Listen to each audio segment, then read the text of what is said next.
Guys, I told myself no matter what, I wasn't going to make this video. I wasn't going to talk about eggs again on my channel. And here I am. I have to talk about eggs on my channel. It's just, I hate having to explain common sense. So the other day I was discussing egg prices with a few liberals. Well, one of the liberals asked if Trump was saving the economy, why are egg prices so high? So in my head, I thought it was a genuine question. I just thought maybe they actually wanted just to know. And I have knowledge. If you're going to ask a question, I'm going to answer it. So I explained how Joe Biden had that executive order to slaughter 100 million chickens. Question Day Talk. Thanks, Caroline. Just real quick, you mentioned the inflation executive order the president signed, but egg prices have skyrocketed since President Trump took office. So what specifically is he doing to lower those costs for Americans? Really glad you brought this up, because there is a lot of reporting out there that is putting the onus on this White House for the increased cost of eggs. I would like to point out to each and every one of you that in 2024, when Joe Biden was in the Oval Office, or upstairs in the residence sleeping, I'm not so sure, egg prices increased 65% in this country. We also have seen the cost of everything, not just eggs. Bacon, groceries, gasoline have increased because of the inflationary policies of the last administration. As far as the egg shortage, what's also contributing to that is that the Biden administration in the Department of Agriculture directed the mass killing of more than 100 million chickens, which has led to a lack of chicken supply in this country, therefore a lack of egg supply, which is leading to the shortage. Not to mention the alleged chicken facilities that caught on fire too. That was kind of weird. Fire at one of the country's largest commercial egg producers has left thousands of hens dead. The fire happened at Hillendale Farms in eastern Connecticut. Local media reports say a co-op measuring 50 by 400 feet went up in flames on Saturday, and officials estimate 100,000 birds died in that fire. There's no word yet on what caused the blaze. This all comes as consumers across the U.S. battle high prices for eggs, and producers combat the worst high-path avian influenza outbreak in the U.S. history.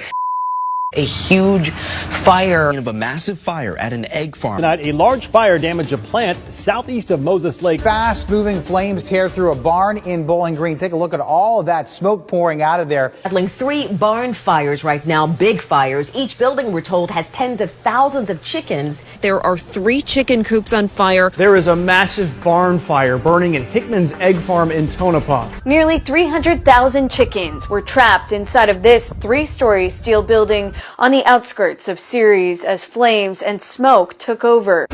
Massive flames burned down a barn with tens of thousands of chickens inside in Wright County overnight. A poultry farm fire in Lebanon County that has caused $12 million in damage. 2 chicken houses caught on fire in the Ruston community in Jones County last night. Flames tore through a barn at a poultry farm early this morning. Fire has destroyed a chicken house, killing thousands of chickens. This massive fire, it happened late last night in Howard Lake, straight west of the cities on Highway 12. News out of Pasco County. Crews battling a huge fire at a chicken farm. It's all happening on Cal-Maine Foods along Simpson Farm Lane in Dade City. So I explained how chickens have to grow up, like, you know, eggs become chickens and then they can lay eggs. So we're kind of just waiting for the chicken population to, you know, rise back up so eggs could be normal price again. And then one of the other liberals said that I was wrong and that I was false. And it's because our eggs, our chickens and our eggs come from Mexico. And then now with the new tariffs that Trump put into place, eggs are so expensive now. I said, hold up, wait a minute. So liberals think that our eggs come from Mexico. They probably think that our syrup comes from Canada.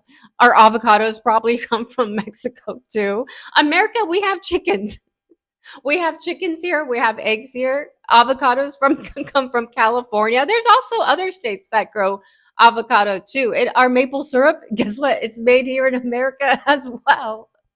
I actually think it's prohibited to import eggs from Mexico to America because of diseases. Like, you're not allowed to. Like, we would never take imported Mexico eggs. No, I don't know if the news is telling liberals that we get eggs from Mexico. Chloe, we're going to Disneyland. I don't know if they made it up because they think it sounds intelligent, and the freaking tariffs aren't even right now. Remember, he put a 30-day hold on it to make sure that Mexico pays their dues and keeps their promises with helping us out with the border. Like, those tariffs aren't even applying now. So they don't even know what's really going on. And then one of the liberals said, oh, so you admit that Trump didn't wave his magical wand to make eggs cheap. And I'm like, whoa, these people have TDH so much. I'm going to be 45 in a few weeks. I'm going to be 45 in a few weeks. I'm going to be 45 in a few weeks. I don't think Trump or anyone has a magical wand. I don't even believe in Santa Claus anymore. Like I said in my last few videos, cognitive dissonance is a bitch, man. And that feeling occurs. It's this discomfort feeling you get when your beliefs don't match with your actions, when your beliefs are contradicting, and just when you have like contradicting beliefs. It's when you listen to the news too much and the media too much, and you believed all those celebrities too much, but deep down you know those weren't your beliefs. People ask me all the time why I think people on the left are angry. You know, coming from the left. I guess I'm a fairly good source to ask. There's a lot of factors at play. Cognitive dissonance, one. Which, if you don't know, that's the discomfort one feels from having contradicting thoughts or beliefs. Also, every issue on the left is made into an emotionally charged issue. It's all a form of some type of injustice. And if you actually believe that there's all these different injustices occurring in the world, you're going to be angry about it. But also look at the content that people are pushing out. I mean, most of the time when I see like super woke creators, they're yelling, they're screaming, they're angry, they're emotionally charged. Now imagine being locked in an algorithm on every platform, giving you all of that content. Imagine your friends, everyone in your life, being angry all the time about things that are going on in the world. You're going to be angry. And then add on top of that, all the people dealing with a lot of emotional turmoil, and they might not know where to put that, so they're pushing it into politics. Just my 2 cents. I just started putting all my lights and stuff away, but what I wanted to say, I'm trying to get some good lighting on my face. That's some great lighting. What was I saying? Oh, the liberals. So the liberals didn't want to educate themselves. They don't want to learn truths or facts. They just want to hate Trump. It doesn't matter what comes out of their mouth. They're not interested in learning. They're not interested about hearing facts. They just want to hate Trump, and that's never going to change. They're just going to stay mentally stunted, and it's kind of sad. It's kind of funny. So when I was on the left, I thought I was this great person, right? I thought I was morally superior in a sense because I was accepting and tolerant and inclusive and all of these great things, right? But I was not accepting or tolerant or inclusive towards anybody who disagreed with me, and especially not towards conservatives. But an interesting thing occurs when you label the other side as hateful and horrible people, because A, you don't have to ever consider anything that they're actually saying. You don't have to consider their viewpoints because, well, they're hateful and horrible. Why would you want to listen to them? But B, it gives you free license, essentially, to say whatever you want to them. Be as mean as you want. Say some of the worst things you can possibly think of. Because, hey, you're the good person, they're the bad person, right? They deserve it. When in reality, acting that way means you're a fucking hypocrite. And you're not the good person at all. And you're not morally superior whatsoever. Because you're treating other people like trash just because they disagree with you. It's actually pretty culty. But your political beliefs do not make you a good person. And if you're treating other people like trash, if you're harassing them, if you're jumping in their DMs, saying the worst things you can possibly think of, you might want to rethink how good of a person you actually are.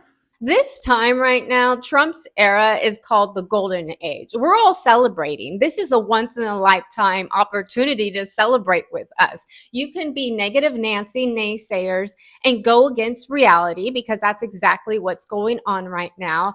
Here we love talking about mental health. And I know when you go against what you've been saying for years and your friends and family, have been telling you, maybe otherwise, it's hard to go against what you believe because of your fragile ego. Your ego is in flight or fight.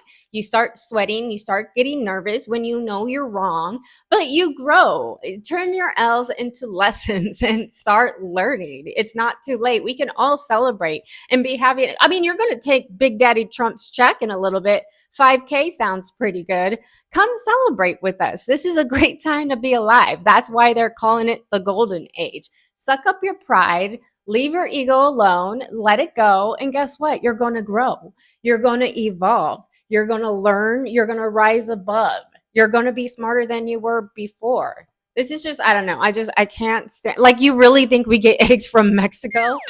I'm actually filming with my phone again because I did like the quality. I do look my age. So surprise, surprise. Surprise, surprise. But yeah, that's what I'm just getting so perturbed because like everyone with TDS and EDS, they are not in touch with reality, and it's so sad. It's seriously a syndrome. It's a disorder. Like if you are going to just throw reality out the window because your ego, that's some mental issues. Something's going on here.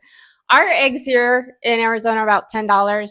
They're pretty expensive, and I live with someone who eats egg 24/7. And I understand we eat a lot of eggs here just because we do have so many chemicals and poisonous foods from the grocery store. There's limited foods we can eat that we know are 100% healthy. You're not going to go wrong with eggs and meat and, but I mean, once you start getting into all the processed stuff, so we do eat a lot of eggs here. It's been getting expensive. Is anyone going to dye eggs for Easter? Probably not. I keep spitting at the camera. If you guys like this one, give it a big thumbs up. Subscribe if you're not already, and I'll see you in the next one. Boing, boing, boing, boing, boing, boing, boing, boing. Ladies and gentlemen.